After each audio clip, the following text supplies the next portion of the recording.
Good afternoon and welcome. On behalf of Yale's Council on East Asian Studies, it is my pleasure to introduce the 63rd Annual Edward H. Hume Memorial Lecture. My name is Denise Ho, and I'm Associate Professor in the History Department at Yale. I taught 20th century China here from 2015 to 2023. Today's event is significant for me because this is both the first time I've hosted the Hume Lecture and my last public event at Yale. It is doubly meaningful because it brings together the two lineages that have shaped my engagement with China for over 2 decades, that of the Yale-China Association and that of the tradition of American historical scholarship on China that I share with our distinguished guest today. You'll see it reflected in the list of the 62 previous speakers. We can call it the Charles River School of Chinese History, or simply rice paddies. My duty today is to introduce the Hume Lecture and to introduce our speaker, Professor Timothy Cheek from the University of British Columbia. Today's lecture is named after Dr. Edward H. Hume, an 1897 graduate of Yale College and a medical missionary who worked in India before devoting the rest of his life to China. He founded the Xiangya School of Medicine and Hospital in Hunan Province and served as the president of the Colleges of Yale in China from 1923 to 1927. After his death in 1957, his family and friends established this lecture to bring eminent scholars of East Asian studies to Yale.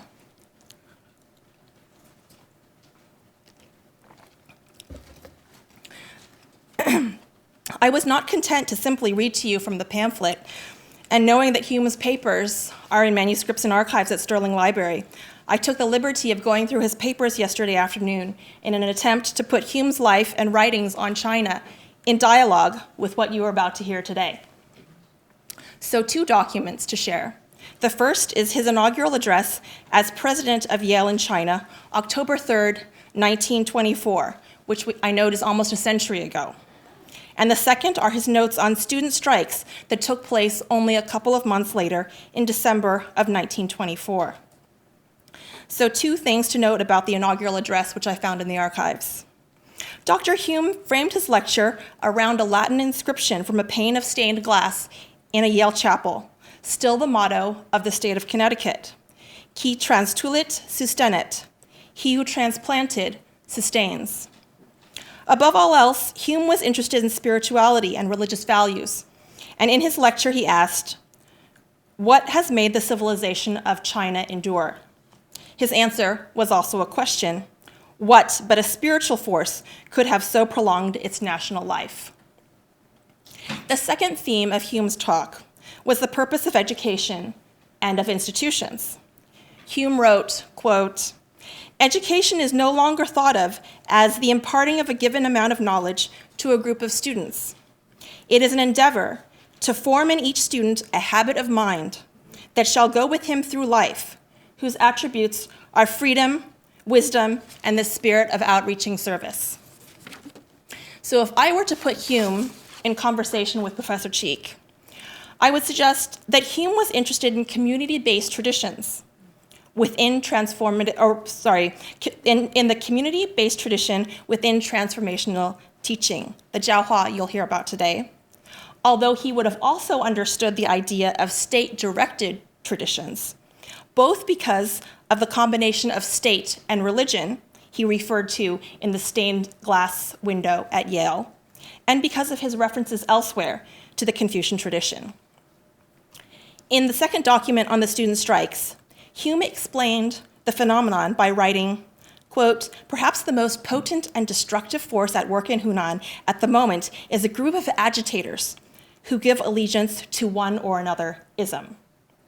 He described the coal miners' strike at Pingxiang, labor organizations of Marxist or anarchist bent, and, quote, "centrally planned and rapidly spreading propaganda," unquote.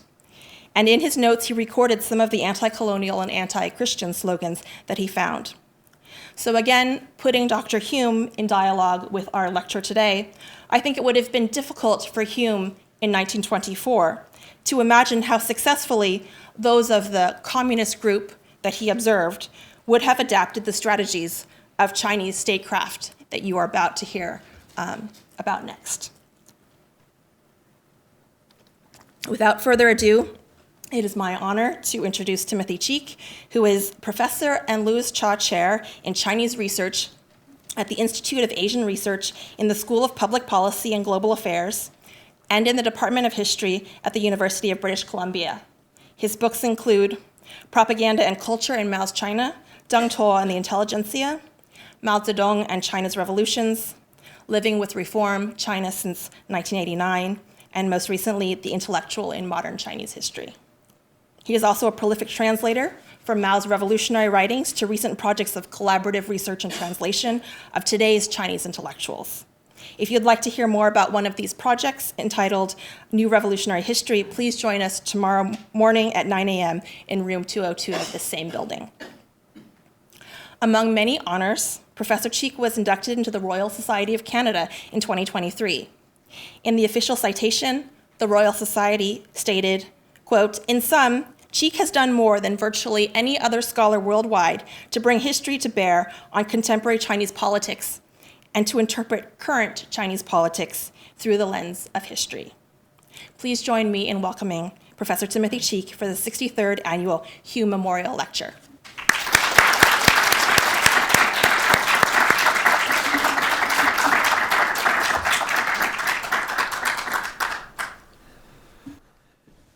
Well, thank you for that wonderful introduction. Nothing better than some documents from the archives to get us all going in the day. Let me get the timer out. It's a great honor to be here. It is, in fact, a little intimidating. 40 years ago and a day or a year, our teacher, Philip Qing, delivered the address. And luminaries in the field that I have read and known of, and some of whom I know through all this time. It's a great honor to join. I have tried to take this opportunity to introduce and to share with you some recent thinking I've been having, trying to make sense of my 40 years of studying the Chinese Communist Party, Chinese intellectuals, propaganda, ideology, and to pull together some of those thoughts. They have been facilitated by a conference we did for Tim Brooke, my elder brother in the business, retired a couple years ago, and like a loyal younger brother, I organized the conference, and it was a pain in the ass. It was the first live conference we had done since COVID, and normally you invite 30 people, you get 15. I wasn't thinking. It was Tim Brooke. We got 28, right? And so I was scrounging for money and doing things. But also, like any younger brother, I set the topic as to something I was researching on and that I'm interested in. In fact, Tim and I have been both interested on, and that is, how do we talk about Chinese statecraft over time? And so that's the issue that we're really on behind here.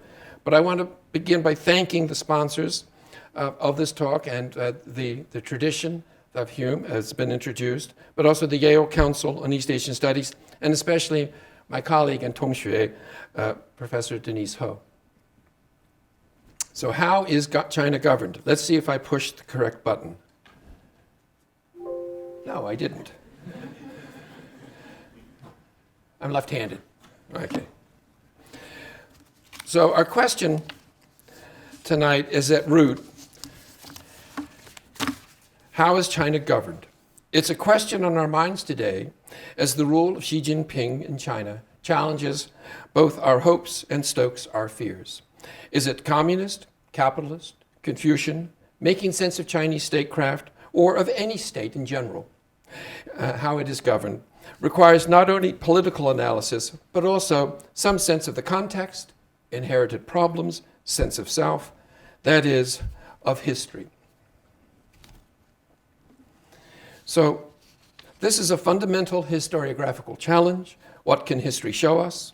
How and in what ways can knowledge of the past, of past practices, inform our understanding of later or current practice? How can specific knowledge of the history inform, deepen, and challenge, and open up new questions about what we think we know about our present, rather than simply reinforcing our current assumptions and prejudices? As all history majors know, historians look for continuities, changes, and comparisons. Throughout history, China's government and many of its political theorists have championed a pedagogical state to create ideal subjects or citizens. Confucian faith in education and Maoist belief in self-reform are well known. But how this worked in practice, and what does this history of cultivating the people tell us about Chinese statecraft, past and present? This lecture explores this history through the examples of political education undertaken by the state or on behalf of the nation in China's recent centuries. With the trio of compacts, cultivation, and campaigns, it traces China's pedagogical state from village-based local public education in broadly Confucian civic virtues, to the cultivation of communist cadres, to the civilization wenming campaigns today in China. This story begins with Confucian compacts from the 11th century and across the Ming and Qing periods. It continues in rural education programs in Republican China in the 1930s and reemerges in communist ideological remoulding campaigns under Mao and appears once again in the political study sessions in Xi Jinping's China today. In this story, we find that the past does not determine the present, but does shape its choices through inherited conditions, such as administering a nation the size of an empire, political culture, and most significantly, what leaders choose to remember or repress of historical memory. As some of my colleagues like to put it, history does not repeat itself, but it does rhyme. Indeed, recently Vivian Xu talks about Chinese statecraft over time in terms of resonances.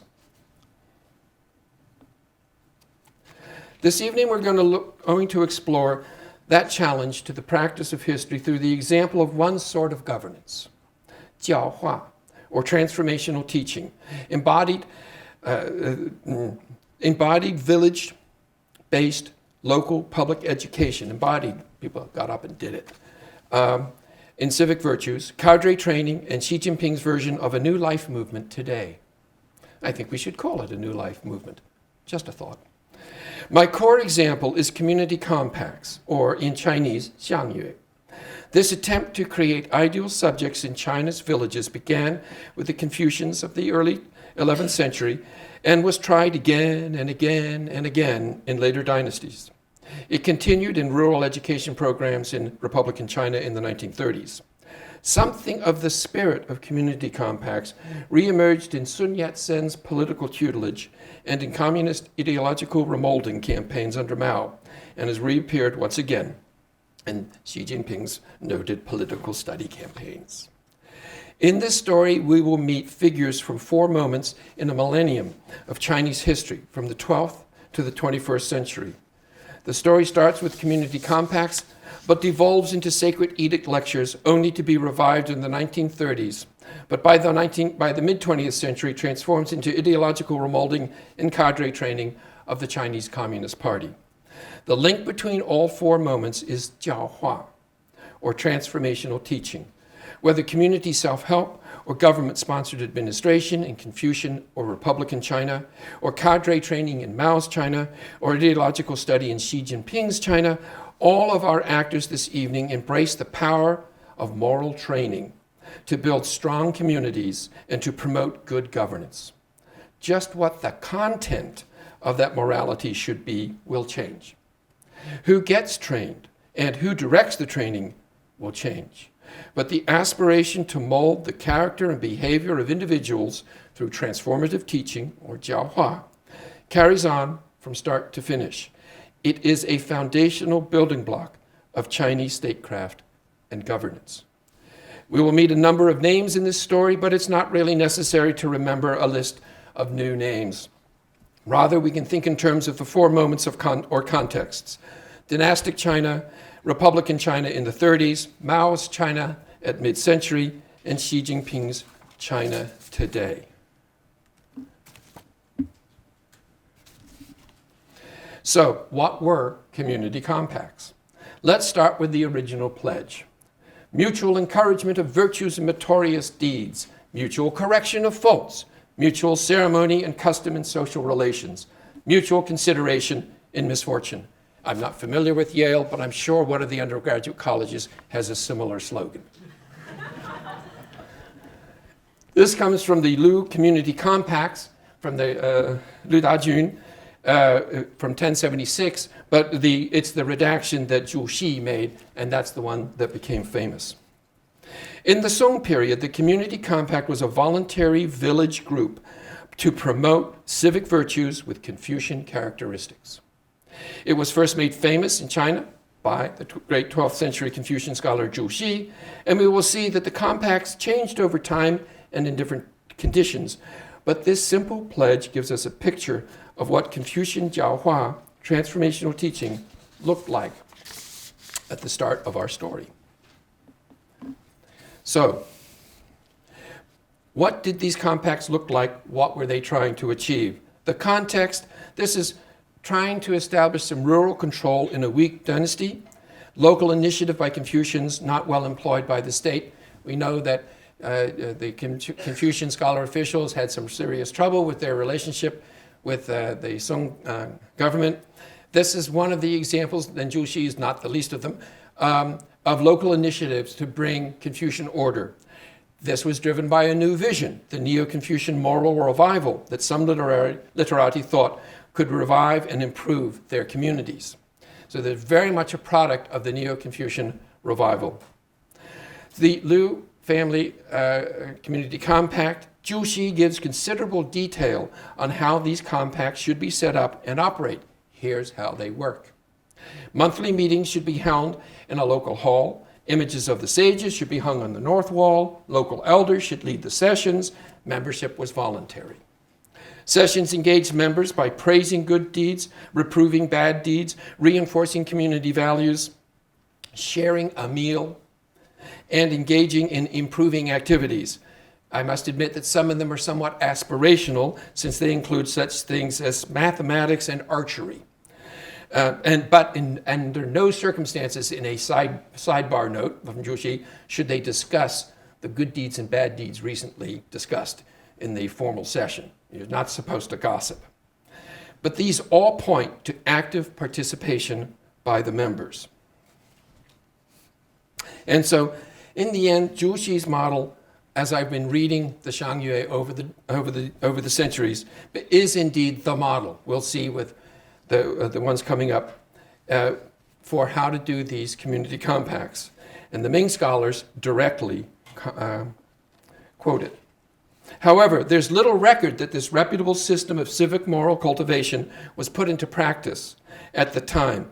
And in any event, any effort ended when the Mongols invaded and set up the Yuan Dynasty in the mid-13th century and had their own different sort of rural administration. So in the Ming, we get a revival of Chinese governance, and with the Ming community compacts and Jiaohua returned. The Ming story has two big models and one big change. The two models are Wang Yangming's and Liu Kun's. The one big change is the shift from voluntary local organization to involuntary state-run organization. And that is the dialectic that runs through the story. So Wang Yangming's Nangan Xiangyue is from 1517 is probably, for those who do their late imperial studies and have their DeBarry translations. The 2000 edition has a nice extended one, or Wingsit Chan did translations of Wang Yangming stuff. And so there it is. It's the same. It's an adumbration of the Lu Dajun and Zhu Xi model. But there's key changes. The membership becomes compulsory, it was part of integrated more into a central state task, which was the Baojia of order. And of course, when you go and look at the context, which we always tell our students to do, where is Nangan? It's the southern Gan region of Jiangxi. These are hill people. And in fact, Chu Hanlam, who has done the best work on Xiangyue, makes the point that the Xiangyue were particularly used to help civilize the new people, the Xinmin, I think we see a 16th century version of ethnic cleansing / re-education camps, which is Wang Yangming training these non-Han people to act like Han. And that's his work, which I think is quite persuasive and very well documented. And then we get the other key thing is that he replaces, Wang Yangming replaces these pictures of the sages that Zhu Xi recommended with the Shengyu, the sacred edicts of the Ming Dynasty. And so, although this is not a photo from, not an image from Wang Yangming's, it's from Liu Kun, our next example, but it's the same thing. It's the same 6 maxims, right? And if those of you who can squint at the Chinese, it is more or less the same as Zhu Xi's with a few extras. Okay, so the next step, by the end of the century, 1599, the Liu Kun Community Security Compact. Liu Kun, who was a very successful senior person, his Shi Zhenglu, which this is out of, is a very important and well-known text. And he combines economic, and it includes the wonderful thing I love, people us who are interested in what happens in China today, where you're supposed to report on yourself and stuff. He has an economic and moral census form that has to be filled out annually, that goes from everything for a number of people in the household to your social and personal behavior. And it's all on the form, and you report it to the state. And you do that through your representatives at these xiangyue, or xiangbao in his case, meetings. And remember, we're at the late Ming at this point, and so we got a different world. We have Professor Dijkstra with us to help us, and Valerie Hansen to help us understand the context of the changes between Song and Ming. But I'm flying through at airplane level to look at what elite thinkers and what Chinese political thinkers are trying to do. But these are people, Wang Yangming and Liu Kun are not nattering nabobs of negativism. They are not pen pushers, right? These are highly influential, effective, senior, central level bureaucrats, and in the case of Wang Yangming, one of 2, 3, or 4 of the most famous philosophers in Chinese history. And they're talking about, they banging on about these xiangyue, and part of my point is, you look for the descriptive literature, there's not much going on. And when you find some of the descriptive literature, people are gaming it, right? So what's going on? Why do they keep after it? So Liu Kun's model includes a combined economic and moral census form, the sacred edict standard form. Both Wang and Lu's innovations essentially combine xiangyue compacts with lijia tax and baojia security systems, making the compact more formal and more passive at the same time for villagers, but benefiting from the authority and the resources of the state. So this is this dialectic between you can be independent and not very powerful, you can be powerful but not very active. We can until we can see an image of Liu Kun's Xiangbao community security meetings up on the slide, with the placard of the Emperor's sacred maxims, the 4 registers of the compact, good deeds, transgressions, record of reform and membership, and placement of officiating officers and participants. Just moving a couple centuries along. In the Qing, in the new Qing dynasty, Liu Kun's more formal and passive community security compact evolved into a passive lecture system run by the state-appointed local magistrates in County China, the Sacred Edict Lecture System. That was 1960, right? Come on. Who wrote the Rural China? Help me. Xiaogong Quan, thank you. Xiaogong Quan, that's where we read about all of those. Omura Kodo, a very fine Japanese scholar, makes the actual sociological teacher to student, from Liu Kun to Li Laijiang. So there's a direct intellectual lineage on paper going from the Liu Kun model to this. This is not xiangyue, but it's sort of kind of like. These are the village lectures. Li Laijiang proposed the sacred edict lecture system recorded in 1705 that shows this further transformation of Jiahua impulse into a passive state-run system.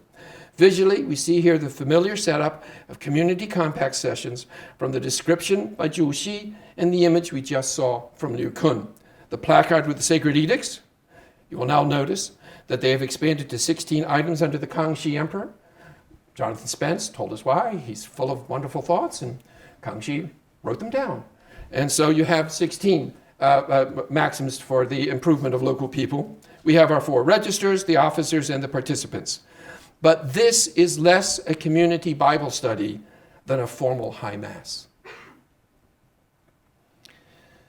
The religious metaphor is more than a handy comparison here. Religion, or at least superstition, played a role in both Liu Kun's and Li Laijiang's model, as security group heads had to swear to the gods that their group had obeyed all the laws over the past year without transgressions at the pain of torment by those evil spirits. Indeed, these state-led efforts at local jiahua would harden into fairly formulaic monthly lectures. By the 19th century, xiangyue as a term had devolved into a petty local official, not even a group meeting. And in fact, Guo Moreau recalled from his youth, in the late Qing, the reading of sacred edicts each month devolved into an opportunity for a community fair with entertaining performances and snacks. What strikes me in this decidedly mixed history of the pedagogical state at the local level is its perdurance, the sheer effort to continue in the face of not much actual success. This suggests that we might be looking in the wrong direction, popular transformation, reader response. We might be looking in the wrong direction for the enduring interest of China's political elite in jiahua.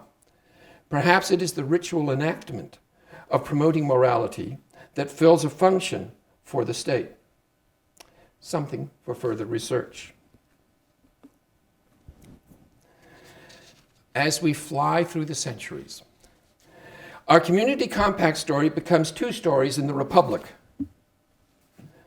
which began with the collapse of the Qing in 1911.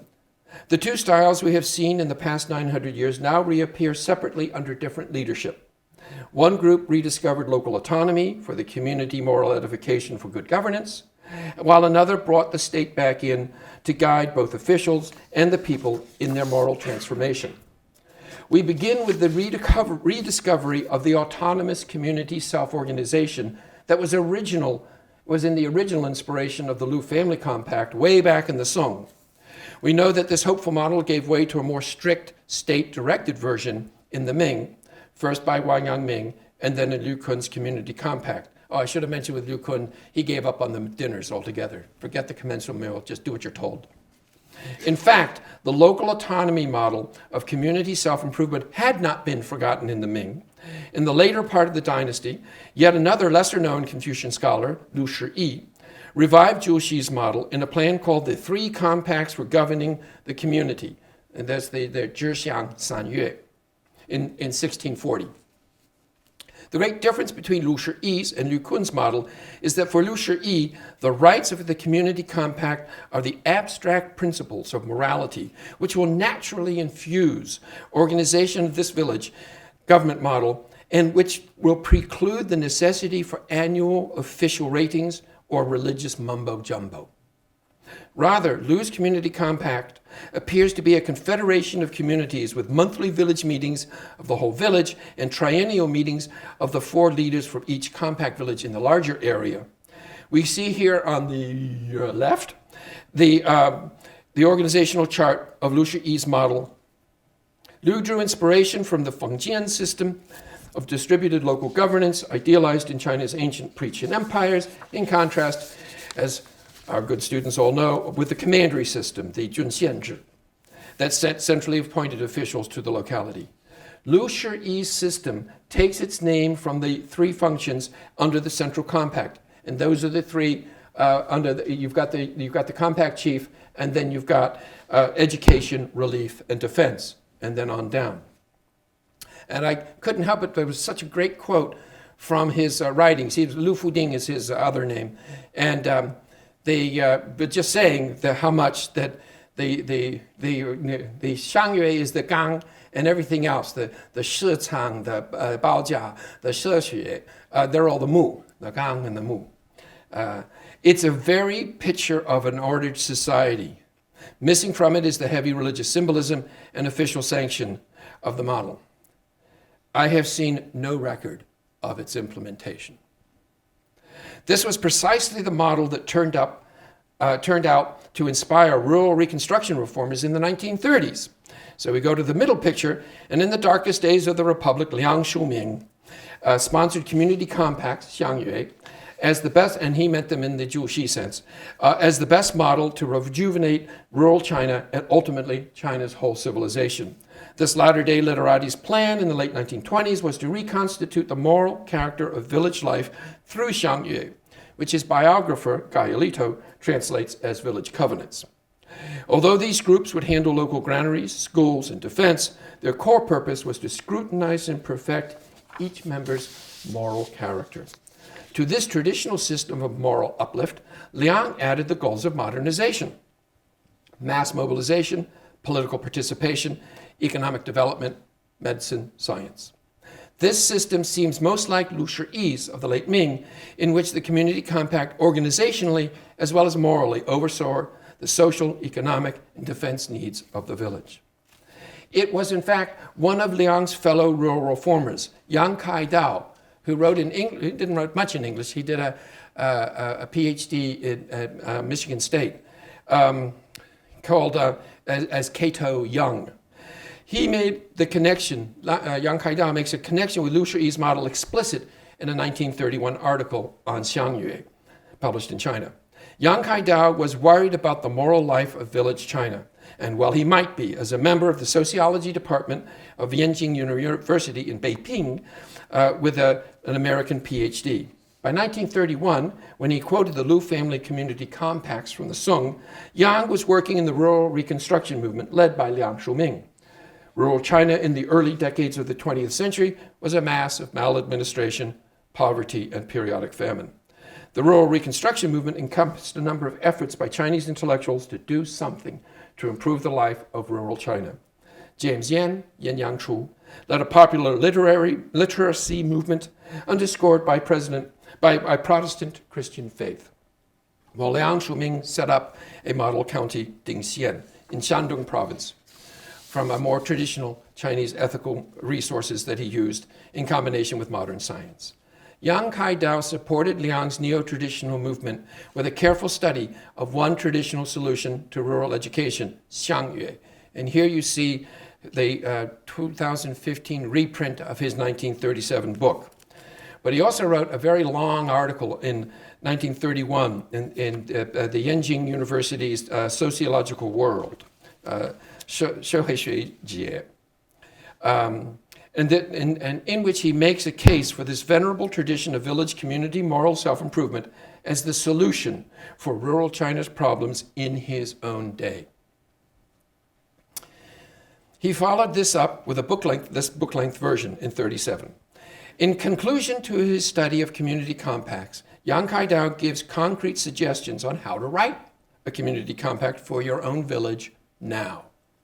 Although he likes the details of various early models, which he reviews, he states explicitly that it is the voluntary spirit of the Liu family compact from the 11th century that must be the core. Quote, if someone in your local area cannot write a community compact, I think Juxi's corrected version of the Liu family compact can still be used.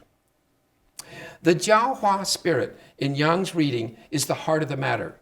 Quote, the promotion of village morality in community compacts has been the basis of rural administration, end quote.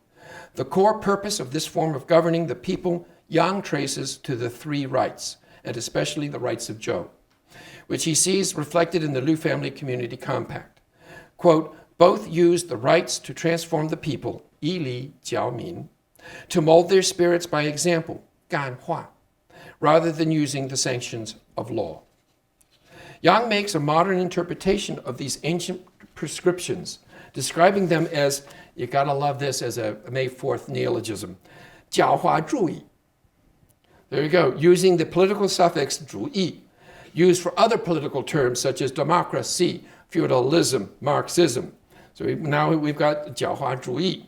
He notes, quote, the policies and the rights of Zhou for governing the people all adopt transformationalism, 狡猾主义, in which the tools of transformational teaching are rights and custom, 礼数. Yang elaborates what this new ism contains, drawing from the rites of Zhou a list of 12 teachings that all use ceremonies and rituals to train and temper the people. He concludes that these are all political teachings, 政教. While Liang Shuming and Yang Kaidao were promoting community compacts as local self-help and moral uplift for China's villages, others decided that the turbulent times demanded a more vigorous, state-led response. Enter China's Leninist parties. Sun Yat-sen is remembered as the father of the Republic of China, though by the 1920s he was struggling to take back control from various warlords. He was having a tough time. In 1923, he reorganized his Nationalist Party along the lines of the Soviet Union's Leninist system, and this was certified at the KMT's first National Congress in January 1924. China needed a strong political party to restore order. Democracy could come later. Sun Yat-sen revived the idea of transformative teaching of the people under his policy of political tutelage.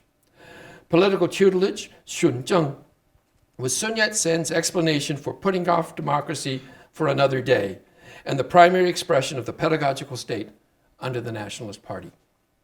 The Chinese people were not ready for democracy, Sun believed, and required instead a period of political education, during which his one-party state would inculcate the masses with modern civility. This tutelary state was meant to awaken the Chinese people and teach them how to be modern citizens. This responsibility, or presumption, depending on one's point of view, was enthusiastically embraced by his successors. Chiang Kai-shek, in China's Destiny, quotes Sun Yat-sen to say, quote, when there is one purpose, and it is the purpose of the entire people, and when the people all work to achieve this purpose, it is easy to succeed. Jiang concluded that such unity required the complete domination of political life by the Nationalist Party to maintain order and to educate the people. This training in civility was pushed by Jiang most famously through the New Life movement, but also more broadly in continuing and increasingly ritualistic public reading and study of Sun's Three People's Principles. So there we have them up there. Liang Shuming actually went to Yan'an in 1938 and held long talks with Mao. Independent of the two men's mutual influence, the small group organization of community compacts model, since the Song, and the small group or Xiaozu organizations within the Chinese Communist Party, and particularly in their rectification doctrine, bear many similarities. The rectification movement, the Zhengfeng Yundong, 1942, grew out of Mao's efforts to create a community purpose and party leadership in Yan'an in the early 1940s. The small groups acted as community compact meetings of Xiangyue, championed by Liang Shuming, as the primary instrument of local integration of a political community and of mass mobilization for specific social and economic goals. I'm mapping a similarity in purpose, not content. Cadres all studied the readings in rectification documents, the Zhengfeng Wenxian, and you have them in the middle of the screen there. And that's a lovely original edition that Nancy Hurst has up at the Harvard Fairbanks Center Library. However, rectification was not simply community compacts by another name. There were important differences. It is with the Chinese Communist rectification and thought reform that we see a fundamental reconfiguration of the jiaohua commitment in Chinese statecraft. In rectification doctrine and practice, as announced and first implemented in Yan'an in the rectification movement, state-sponsored control model and active participation by locals model, the two things we've been talking about, were combined into a novel institutional form, the party. And those of you who hear echoes of Kenneth Jowett are not mistaken. No, the combined substitution. The Zhuxi, Lu Shiyi, Yang Kaidao tradition of community compacts was autonomous and inspiring, but it failed to deal with political power and military threat. Wang Yangming's and Liu Kun's compacts, and even Li Laijiang's sacred edicts were, if nothing else, in service of a robust state administration that could deal with political power and military unrest, albeit at the cost of making the people passive. In the CCP's rectification and ideological remoulding, 思想改造, the synergies of inspiring ideals, group monitoring, individual motivation, and Zhu Xi's compacts were combined with a robust and able state-directed system that could deal with power politics and military confrontation. The changed components we have already seen, however. This particular synthesis, including the change of content of the ideals from Confucian to Marxist-Leninist, was unprecedented. When we talk about the Maoist China, I'm an advocate of number 2, Liu Shaoqi, because much of what we ascribe to Mao was actually adumbrated and worked out by Liu Shaoqi, for better or for worse. So Mao's colleague in Yan'an, Liu Shaoqi, spelled out the details of this new Jiaohua. Liu's lecture, Cultivation of the Communist Party member, often translated on how to be a good communist, offer this locus classicus for the party's claim for the ideological training of its officials. Liu begins by noting why communists must undertake self-cultivation. Personal reform is necessary for a communist, since one's upbringing in the old society generally contradicts the goals of communism. We're all infected by bad old thought. The key to this reform is thought, or ideological consciousness. The term he uses is 思想意识, of each individual. So no wonder they're talking thought reform. Indeed, Liu says the cultivation of ideology is the basis of all other forms of cultivation. This is all necessary, Liu continues, because the Communist Party, he says, is the political party of the proletariat and has no interest of its own other than to the emancipation of the proletariat, end quote. In fact, this noble vision is central to Liu Shaoqi's vision. Quote, unless the proletariat emancipates all working people and all nations, unless it emancipates humanity as a whole, it cannot fully emancipate itself, end quote.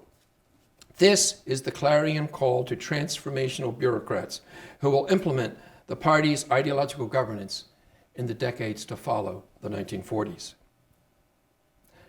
I hardly need note that this ideal picture hardly applied, simply, fully, or consistently. But the documentation I have read from Yan'an and recent scholarship, such as Huang Daoxuan's at Beida, on the emotional history of rectification suggests, at the very least, that both the harsh repression of Mao's campaigns as depicted in Gao Hua's How the Red Sun Rose, and something of the personal engagement for some cadres coexisted in Yan'an, and we must at least suppose that this might be the case today under Xi Jinping. The spirit of Jiaohua too. Today we see a revival of the Liu Shaoqi approach and Xi Jinping's revival of ideological governance, particularly the many local civility, wenming, practice centers. And that's a picture of it in the bottom right, left from Zhejiang. One of my students took in 2022. So you can see it's wenming shijian zhongxin. Shortly after his appointment as General Secretary, Xi Jinping convened a study session for the new Central Committee leaders in January 2013. Picture on your top left. This is a study session for Central Committee leaders. Just saying. Precisely to talk about the ideological lessons of the collapse of the Soviet Union. Xi Jinping was blunt. One important reason was the fierce ideological struggle which led to the total denial of the history of the Soviet Union, the Soviet Communist Party, Lenin, and Stalin, and it led to historical nihilism, which led to the confusion of ideas, the loss of the role of the party organization at all levels. In 2018, Xi Jinping reviewed 40 years of reform and opening since Mao's death and offered this antidote to the problems of the Soviet Union.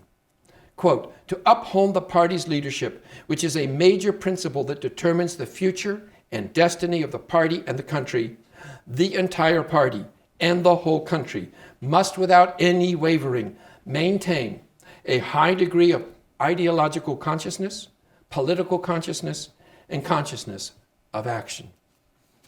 As we look to see how and why China adapted this part of Marxist-Leninist tradition from the West, Zhu Xi's hopeful call for community self-regulation, and the Kangxi Emperor's use of rural lecture system to improve his godlike status, suggests something enduring in Chinese statecraft over the centuries, the commitment to Jiaohua. Note in particular the sacred edict maxims from Ming Dynasty in Liu Kun's community security compacts, the white slide above, and the 16 core socialist values bearing Xi Jinping's image and advice. And they say pictures tell 1,000 words.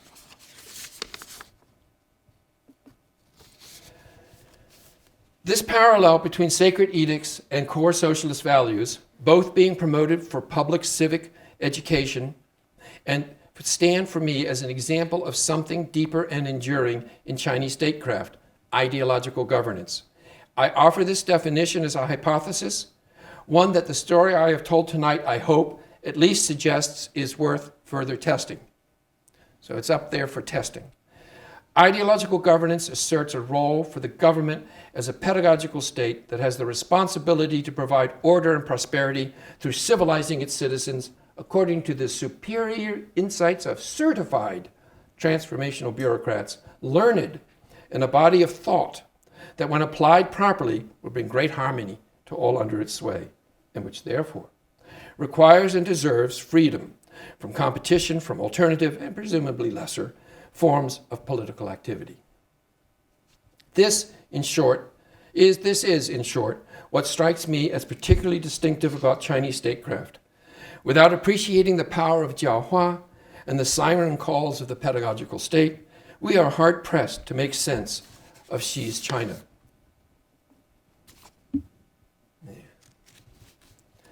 This review of community compacts, xiangyue, in Chinese rural control has sought to illustrate the fundamental role and function of transformational teaching, jiaohua, in Chinese statecraft, as reflected in the writings on xiangyue, village governance, and other writings, to demonstrate the perdurance of this approach to governance in China from at least the 11th century down to today, and to suggest that the jiaohua lens offers useful insights into the nature and operation of the Chinese Communist Party's political behavior. Here I'm shifting from description to suggesting this is what I call the Li Zhenko model, which is, are there Chinese concepts that are useful for global social theory?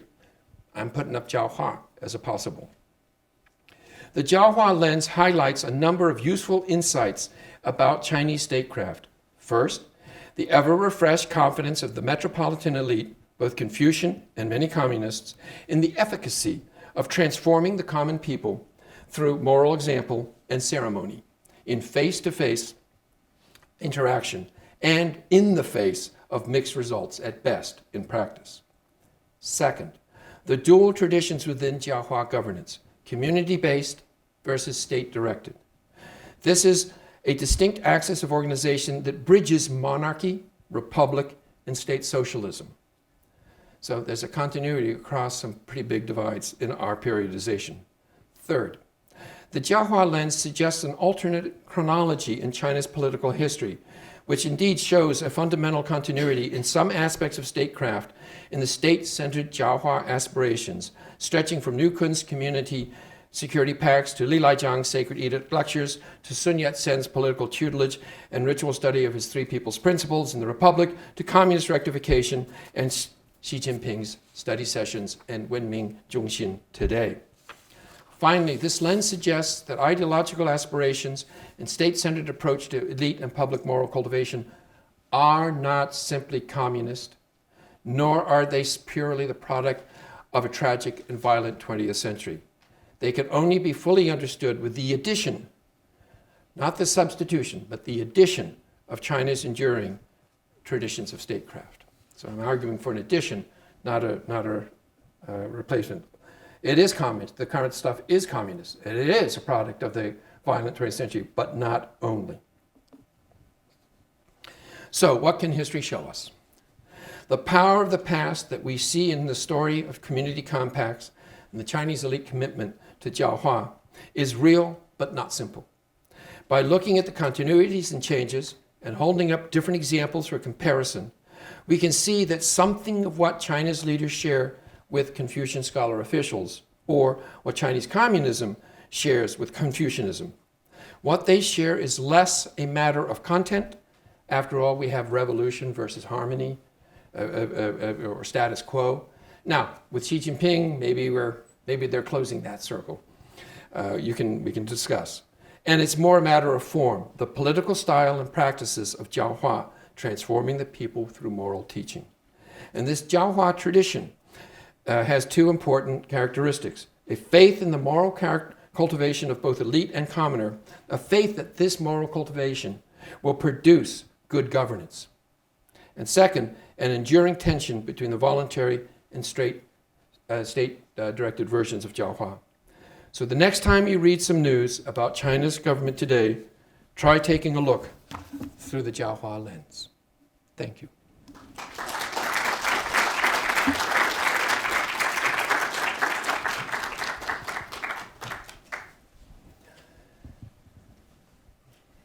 Thank you so much, Professor Cheek, for this enlightening lecture, which has really brought home to me how important it is, even for those of us who are students of the 20th century, to understand China's longer historical tradition.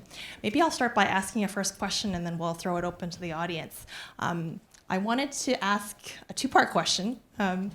One is to think about the model you propose is a story of continuity in forms of statecraft. So I wonder, how does one transition from these different regimes then? How does one shift the content of the form and account for ruptures? And the second part of my question is to invite you to go back to the slide where you put up the definition for testing. Oh, yeah. This idea of ideological governance, you wanted to invite us to test it out. And I wanted to ask you to reflect on your career of studying the Chinese intellectual and to situate them within this definition. Are they members of the citizens or the bureaucrats? Are they transformational bureaucrats? Yes, and then where's the room for enlightenment and liberation in this model? You have to look at it dialectically, comrade. Thank you. Two tough questions to begin with. How do I account for the change in this? I think, I don't know about you, but I find myself exposing my fundamental assumptions when I teach 100 intro classes, and I have no colleagues to catch me. And so after 20 years, I've gone back to teaching the rise of modern China because of staffing changes at UBC. And I find myself saying, I said, all governments use what they have from the past, borrow what's at hand to face what they must. So that's my balance of continuity and change, which is, we all, you know the line when they say about the military, they're fighting the last war. Of course they are. That's the only war they know. And so the approach to how do you get you have a novel administrative problem or any kind of problem, you start with what you have, you adjust it with if you've got any new stuff available. And our teacher, Philip Kuhn, his famous piece on the origins of the Taiping Rebellion, about ideas across culture, which is a lot like Said later had the traveling theory. So I think it's basically the short historian's answer, which is changing context. So new, novel configurations of the economy that nobody planned. Think about the change with silver and sweet potato in the Ming, right? Kaboom, kaboom, kaboom. And then what are we going to call them? The road warriors. The white people turned up with guns and drugs, right? And that just set, mid 19th century afire. So the changes are they're coping with new challenge, changing and new challenges, and additional resources. So while I make the argument that we can't understand Xi Jinping's China today without understanding late imperial governance, I meant it as an addition, not a supplement or a substitution, right? The current government is a communist government. If you don't understand Marxism, Leninism, if you haven't read the Bolshevik short course, you're not going to get very far. And it's also the product of the horrible 20th century, the work of Rana Mitter, who was just here last year, or year before, and Hans van der Ven and Diana Larry, on the taking very seriously the impact of war and violence in the 20th century and shaping the kind of governance that you get. So that's a start. Ideological governance in China's intellectuals.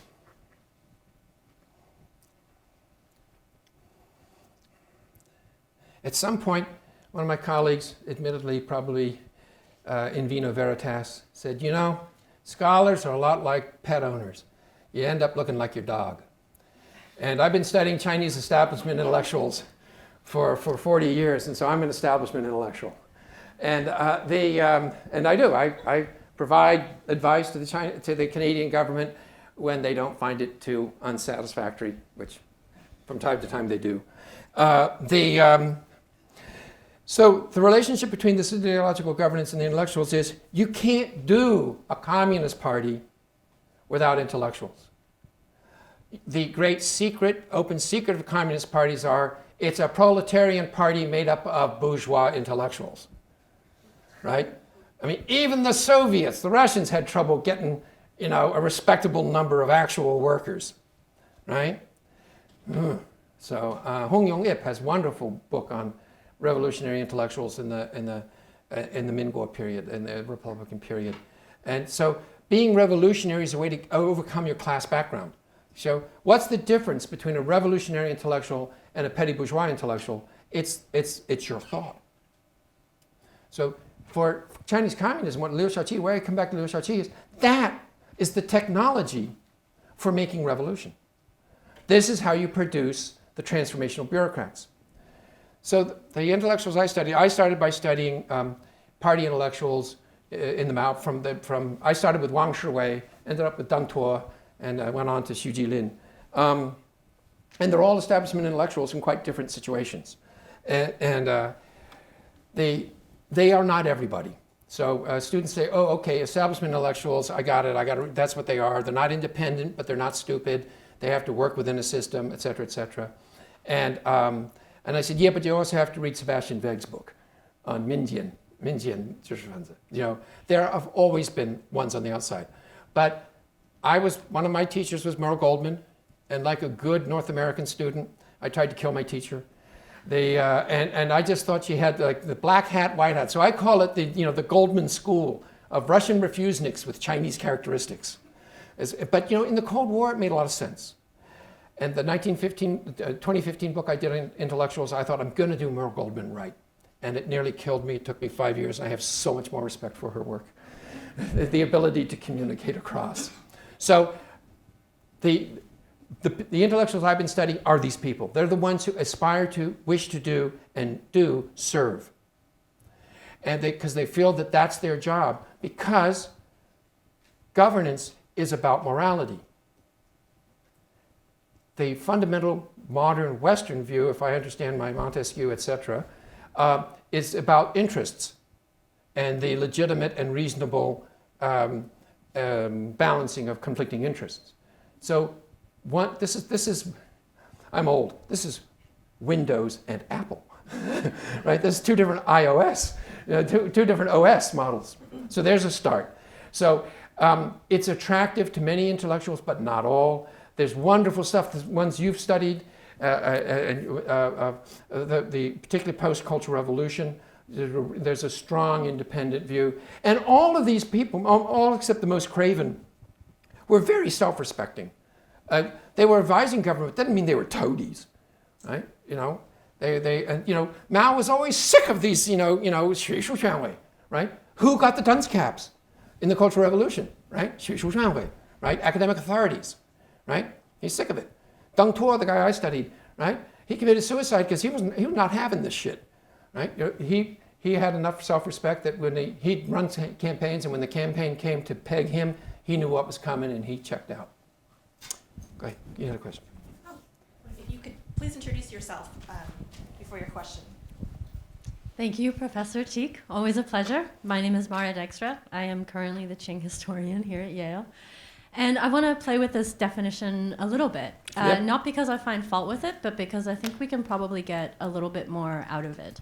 And I want to just focus on the character of the certified transformational bureaucrat, because I feel like in this particular invocation, we're starting at the end and looking backwards by combining the notion of transformation and bureaucracy, which I'm sure, because of your love of language, you understand is an oxymoron.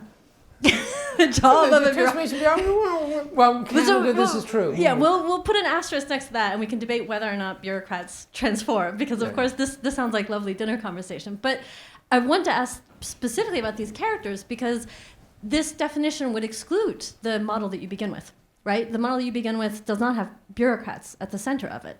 And so I'm wondering, actually, if we can come back to Denise's question by asking, what is the role of knowledge that is coming from outside of the state? Because what strikes me as important to the question of ideological governance is that one uses ideology to govern. One must ask the question, how does one govern ideology? And so you've sidestepped this by jumping to the transformational bureaucrat, which I presume you're thinking of like a Ming, a Ming literatus and a cadre.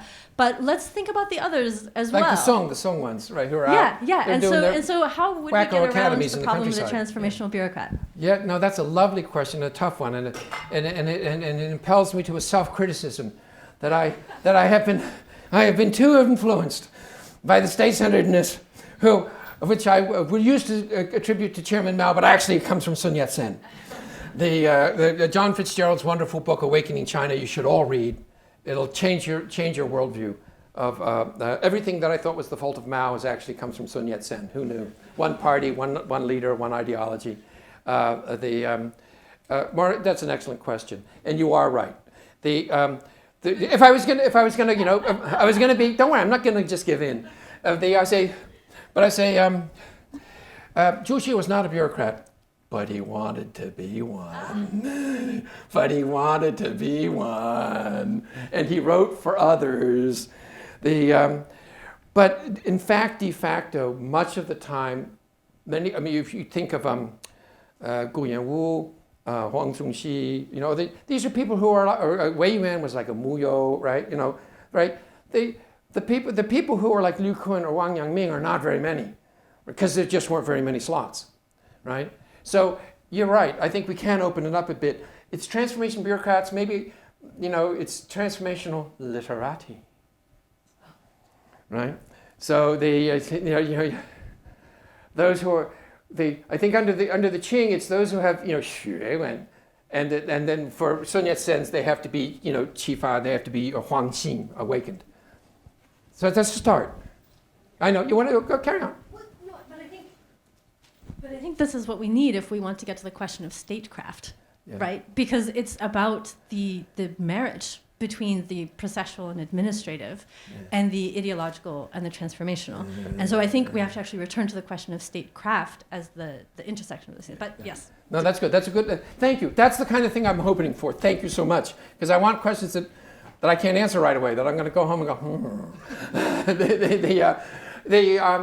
and I think what we might see is that maybe in terms of analytically, you can think in terms of you got to administer, you got to get the trains running or the border going or the rice going, whatever.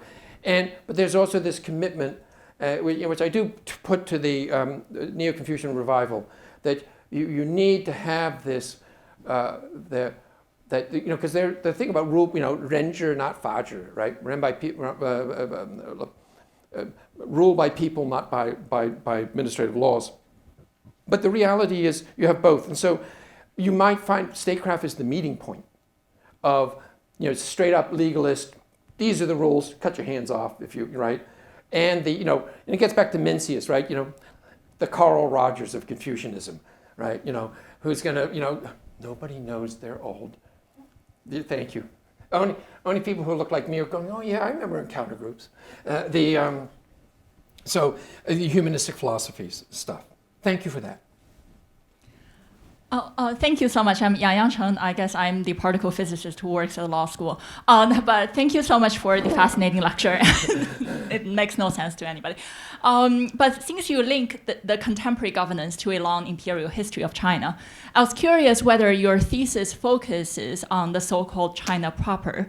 And if not, if considering the non-Han Chinese populations and the borderlands, whether there is an ethnic or racialized dimension to this kind of ideological governance where the pedagogical state slips into the colonial state. Thank you. Thank you. First off, I speak unencumbered by the facts.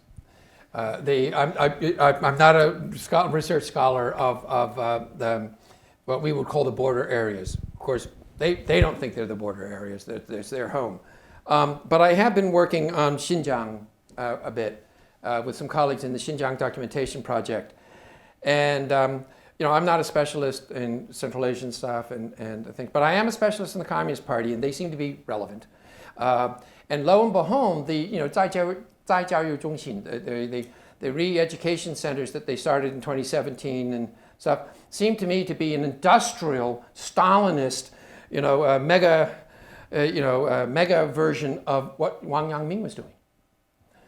Because the whole genocide debate with Xinjiang, and I have read nothing where they were trying to kill the Uyghurs, but they were doing something that is very familiar to me as a Canadian in the residential schools that we ran, which is they're trying to uplift these people by making them Han.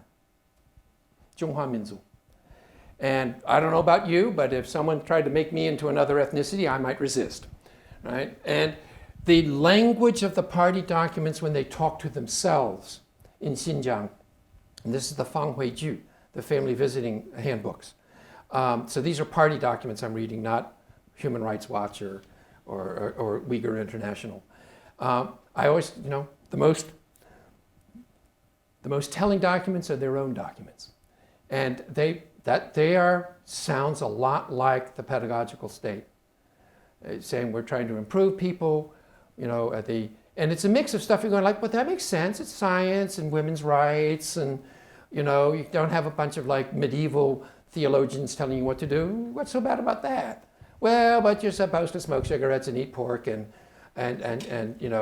shave your beard, So it's tough stuff.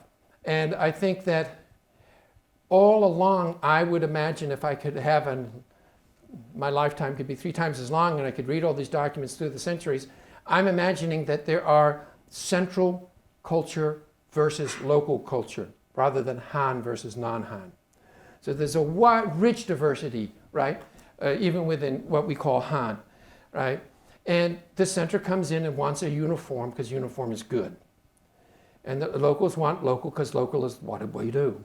And so I think that's the attention you see. But I do see similar threads of ideological governance and pedagogical state in the documents. And the documents I'm referring to, just go to the Xinjiang Documentation Project. It's an open website. And you can download, those handbooks and read them for yourself. Thank you. I got a couple over here. But what's going up there? I'm here. Okay. I'm Jonathan Foyer. I'm a postdoc here in the Macmillan Center. I'm just curious if you've done any kind of comparative look at places like North Korea or Vietnam, countries that are historically influenced by China, Neo-Confucianism, and then again influenced by Maoist ideology and communism in the modern period, and what this might say about the continuities or the discontinuities of this theory you're putting forward. Thank you. No, I haven't, but you didn't mention the Presbyterian Church in South Korea. No, just kidding. It's a very good question, and that's why you're in that center that you are, because it's all very fine to have post-hole diggers like me go deep into my own. We need to make it comparative to see what they do. I think that there's an abiding tension even within the most state-leveled oriented. The Jewish youth, it's got to be voluntary, and Liu Shaoqi dances around this. He wants to make it sound like it's voluntary, but it's not. in rectification. But the stuff we're getting now that we're getting people's diaries and things, man, it was working for some people. Not for real long, but it worked for a while. And so I think that the comparison would be really quite helpful. Again, I think that the conditions, specific historical conditions, will be critical. Thank you for asking. Thank you so much for this. I'm so glad you started with Zhu Xi and Li Kun's Xiangyue, and that's just, I think it's wonderful to have that going all the way back to the 11th and 12th century. My question actually concerns Wang Yangming, because I was, of course, so surprised to hear from you that his Nangan Compact actually, sort of is kind of a forced membership, and that is so against what, What we know of the wonderful Oyome, yeah. But yes, but I was wondering, because I'm very glad that you've actually said that this particular Xiangyue was addressed to the non-Han people. And I do understand that, if that is, And it was his job. He was tasked as a general to pacify the area, so doing his job. So my question is, how do we sort of make that connection between that Yangming, who is the creator of that Xiangyue, and the Yangming that inspired people like Li Zhi and people like Wang Kang. It's all, he was really, in a way, the source of that inspiration of rethinking about, not only about the state, about the rules of the state, but also really going inward towards Xiushen. And I was wondering how do you connect the two? And that's my question. That's a wonderful question. I tried in my original training. I was trained in sinology at ANU, and we read, wenming. And I tried in my graduate studies to do. I started this as a seminar paper because I knew I was going to study the communists, and I wanted to be sure that I read more in traditional materials. And so this all came from a paragraph in Kuhn's turgid article on tax in the conflict and control in late imperial China. And he just said in passing this thing about the Xiangyue. I'm like, wait a minute, man, that smells like small groups in Yan'an, right? So coming back to the question is, so I have read some, but I wouldn't hardly call myself up on everything in Wang Yangming. It's beautifully written, the text itself, and it's very inspiring. And it was only a colleague at La Trobe and also Hong Chan who both pointed out what the Xin. I didn't know that's what the Xinmin pointed to. I'm drawing from their research on that. So to answer your question, I think that Wang Yangming might be the embodiment of Maoist's question, embodying the dialectic or tension between gotta get it done administration and the liberation. Ideal, because Wang Yangming is about personal, individual xiusheng liberation, right? And what do you say? This is the old Orientalism I was taught in the 1970s, right? Which is Confucian at the office and Buddhist or Taoist at home, sort of thing.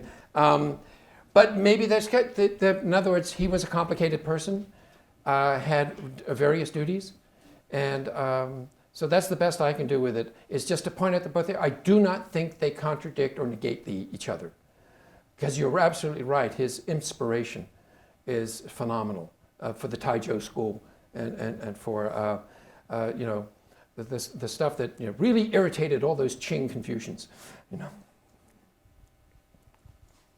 Valerie.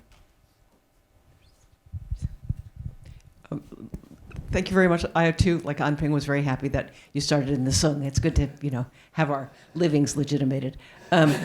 As you're talking, you say something a couple times. You said something like, "Well, it worked some of the time for some people," and I wanted to ask you about that. I have a very clear memory of Victor Mayer's article about the sacred edict, where nobody's paying any attention and nobody's affected in any way, and ask you as how No, his is How part do of you get at that? Yeah, absolutely. And his is one of the key research pieces to do that.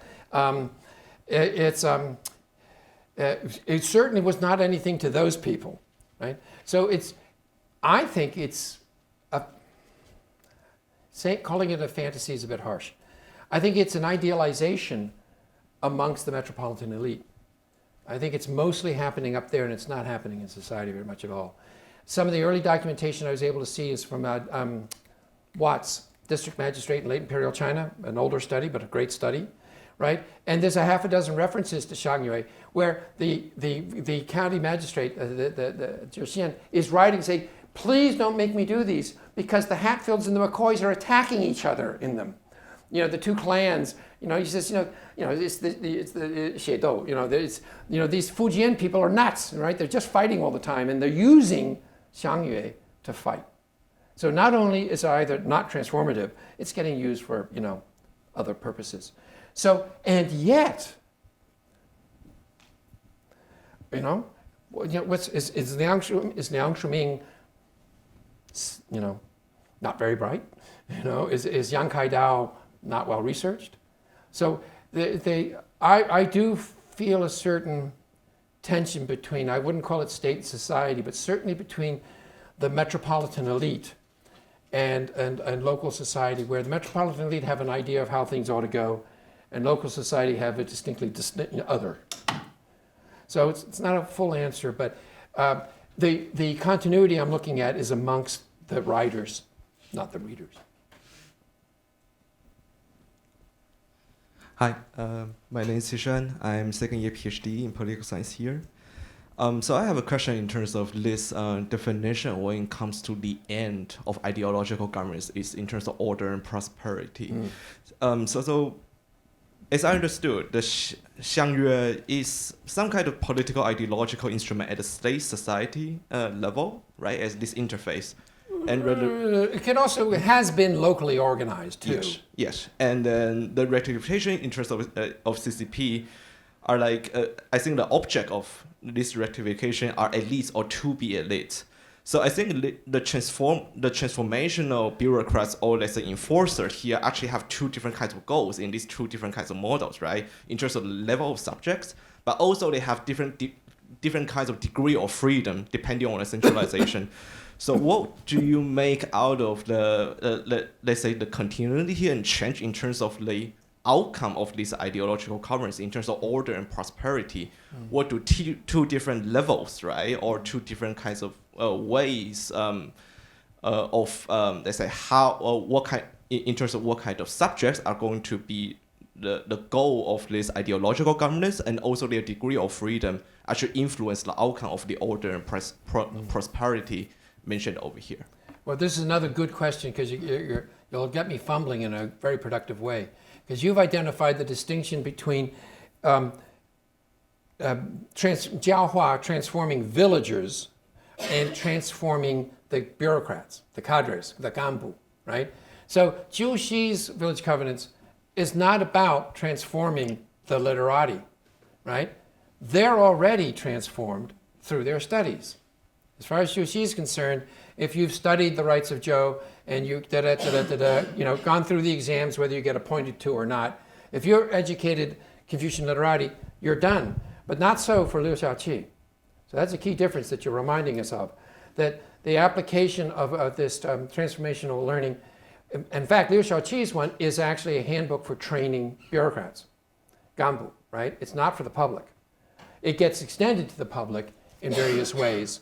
And it has the same watering down effect that we see, because it's more like the lectures, right? You just get posters with the 16th core socialist, values, rather than necessarily small group self-criticism. Though my colleagues in China tell me the Xuexi Xiaozu are back.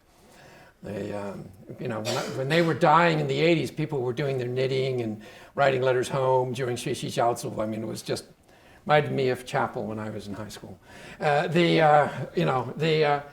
But so your question on the outcome, I think that context and historical situation helps to explain the shift, which is Juxi and the Song literati who were not in central administrative leadership roles, but still had local elite status and certification as literati, were basically largely landlords in landlord families. So they had an economic base. The cadres that the communists are training are lumpen. They're detached, right? Because they have left whatever they're doing to become communists, right? And also the situation is far more chaotic in the 1940s than they are, in the 1040s or the 1140s. I'm hoping I'm right.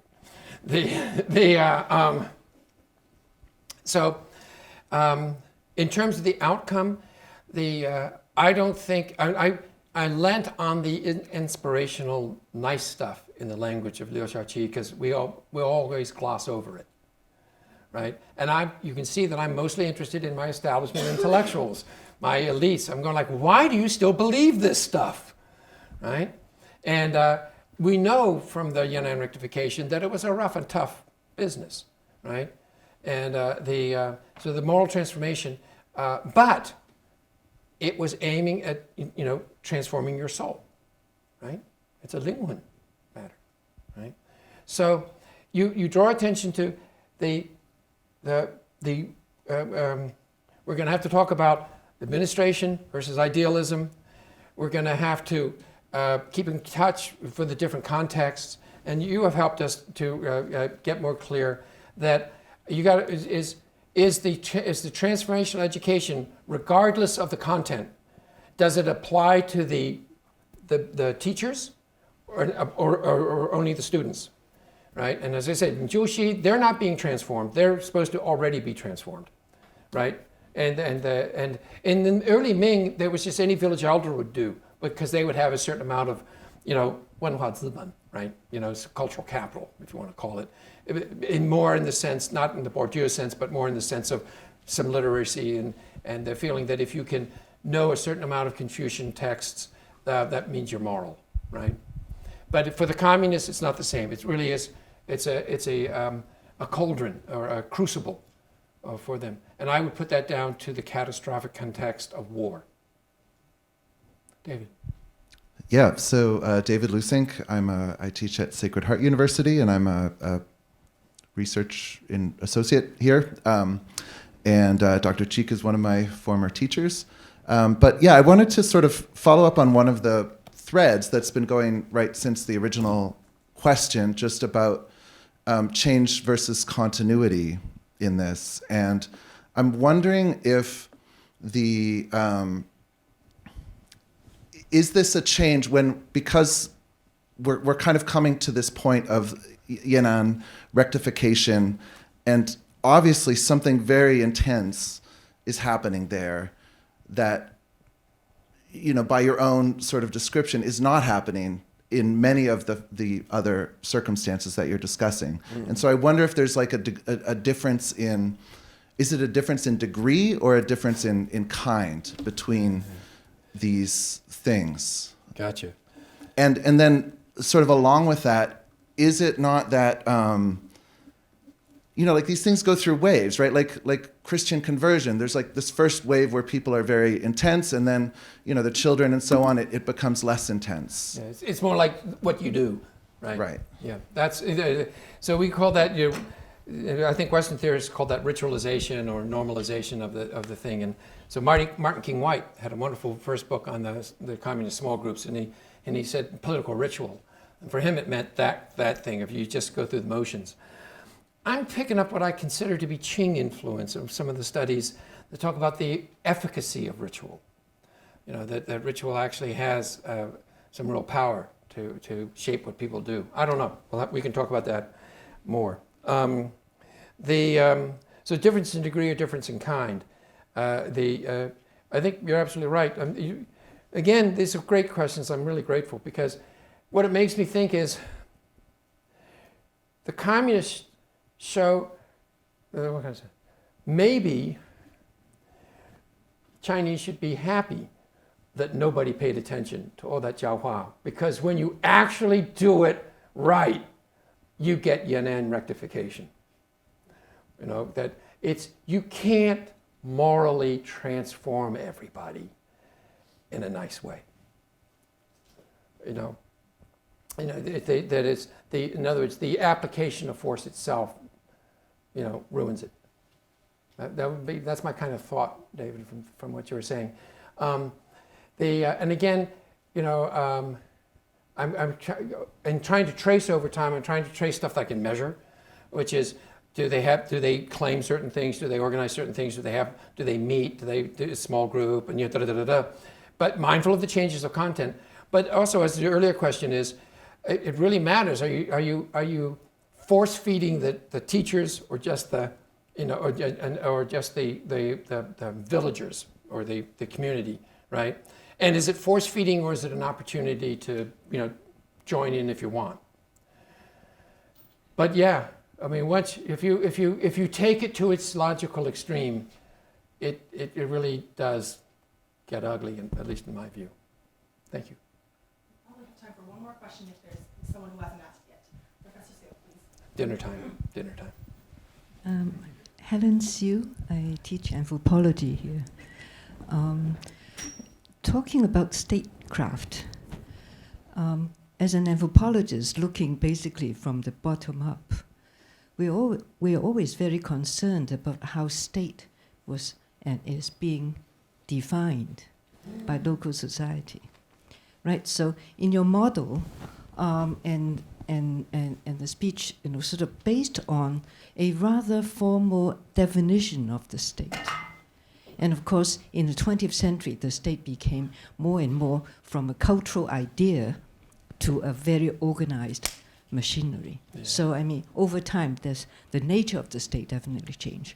But also, in terms of regions, if you add the temporal changes of the nature of the state to also the regional spatial differences, then you have a very, very different way of talking about state-society relationships. And so, I mean, just working with Skinner, I would say, I suppose you can see... all those macro regions. I did not kill my teacher. I dare not attempt. But at least with the kind of stuff that I've worked with through, associating with David Ford and our South China gang, we would look at the way local society would use the language of state as a language of power to incorporate ourselves into the central apparatus, into the empire.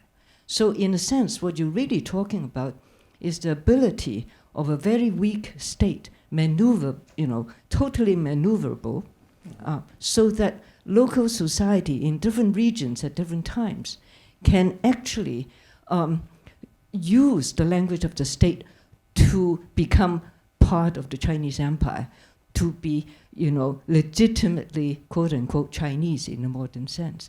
I mean, if you really look at Sun Yat-sen and all the Cantonese revolutionaries and all that, I mean, when the Cantonese in this kind of region would very much take themselves seriously as part of China, then the center is in real trouble, isn't it?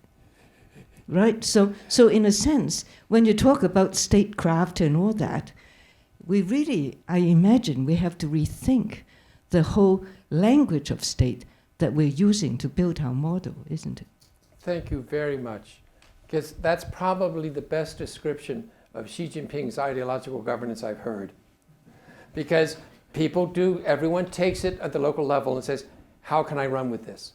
And that makes me think of Michael Zoni's The Art of Being Ruled, right? He's part of our South China gang. Yeah, he's part of your South China gang. He is too. But he's Minnan, right? But absolutely. Yes, and beware the South China gang. Just get ready, because once Xi Jinping gets rid of us, then he's got real trouble, because then he's got the Southerners, which is the wonderful dynamism of Chinese culture. But Helen, your description of how the state operates has to be the function or result of what the state, such as it is, tries to do. And I think your emphasis on the weak state, certainly since I don't know when you want to do it with the, I call it, it's the sweet potato problem, right? When the population had doubled or tripled. So I do 1712, Kangxi says no new taxes. And I said, and after that you have small government and bad administration, right? Because the number of people in each county just gets bigger and bigger, and it's still one magistrate. So it's a state that's not as strong as it wants to be. And it's a locality that's going to look for how can we meet our needs using the language to certify. And I think that is the dynamic relationship. And then at that level of actual living ethnographic politics, what I've been talking about is just one thread, right? But a thread that I think that Americans hate to look at, so I just keep poking it. Thank you. That's a wonderful wrap-up question. We look forward to the future iterations of this work. Please join me in thanking Professor Cheek for his lecture today, and then afterwards we have a reception upstairs on the second floor, so please join us there for some more informal conversation. Thank you all.